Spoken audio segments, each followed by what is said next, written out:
नमस्कार, आप सभी का मैं तहे दिल से स्वागत करता हूँ। एक कोशिश हमारे साथ है। आज है फॉर्मूला सीरीज चैलेंज का 37th डे। देखते हैं इस सीरीज में हमारे पास 37वां फॉर्मूला और मेंसुरेशन से नया जो शेप आने वाला है वो कौन सा है। तो आज हम लोग डिस्कस करेंगे पैरेललोग्राम के बारे में। सपोज मैंने एक पैरेललोग्राम बनाया ए बी सी डी। अब पैरेललोग्राम क्या होता है इसको पहले जान लेते हैं। Parallelogram means opposite sides are parallel and equal. यहाँ पर ए बी पैरेलल है किसके, सी डी के, और ए डी पैरेलल है किसके, बी सी के। मतलब मैंने कहा A B is parallel to C D and it is also equal. Parallelogram है तो पैरेलल भी होगी और इक्वल भी होगी। A B is equal to C D also. Then A D is parallel to B C and A D is equal to B C. तो ये तो क्लियर हो गया पैरेललोग्राम का शेप है।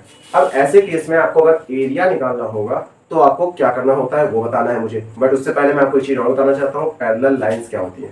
पैरेलल लाइंस वो लाइंस होती हैं जिनके बीच की डिस्टेंस हमेशा कांस्टेंट रहती है और जो आगे एक्सटेंड करने पर एक दूसरे को कभी भी कट या इंटरसेक्ट नहीं करती हैं। जैसे मैं कोई एग्जांपल की बात करूं, मैंने यहाँ पर 2 लाइंस ड्रॉ किया। मैंने यहाँ पर 2 लाइंस ड्रॉ की। अब देखिए, ये भले छोटी लाइन हो, ए बी है मान लो, और मैंने कहा ये सी डी है। ए बी जो है सी डी से थोड़ी सी छोटी है, बट अगर मैं यहाँ पर स्केल से मेजर करूँ यहाँ से यहाँ तक की डिस्टेंस, सपोज मैं कहता हूँ यह आ रहा है 5 सेंटीमीटर, और मैं यहाँ पर भी मेजर करूँ तब भी मुझे ये 5 सेंटीमीटर मिल रही है।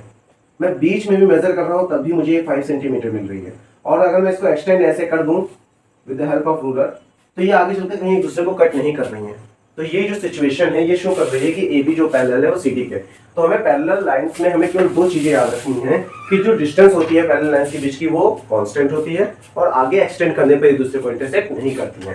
पैरेललोग्राम में भी ऐसे ही होता है कि 2 लाइनें आपस में एक दूसरे के पैरेलल रहेंगी और आगे इंटरसेक्ट करने पर, आगे एक्सटेंड करने पर इंटरसेक्ट नहीं करेंगी। अब सपोज इसका हमें फॉर्मूला निकालना होता है एरिया, तो उस केस में क्या होता है। सबसे पहले मैं आपको बता दूं, ये जो है यहाँ पे ये इसकी हाइट है। फॉर्मूला डेराइव करने से पहले मैं आपको ये बात बताना चाहता हूँ, और ये जो बी लिखा है मैंने वो बेस है। बस आपको इतना याद रखना है कि जब भी बात होगी पैरेललोग्राम की और उसके एरिया की, तो आपको कहना है कि base multiply by height. Base के लिए बी दिखाना है आपको और हाइट के लिए एच दिखाना है आपको।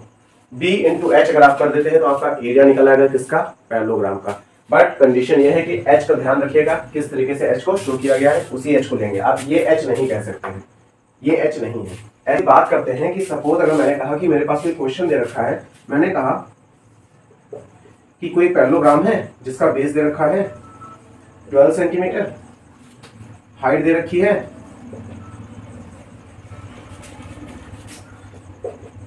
6 सेंटीमीटर। तो ऐसे केस में इसका एरिया क्या आएगा, ये फर्स्ट क्वेश्चन हो गया। ये फर्स्ट क्वेश्चन है जिसका राइट आंसर आपको टाइप करना है। सेकंड क्वेश्चन आपको मैं यहाँ पर दे रहा हूँ।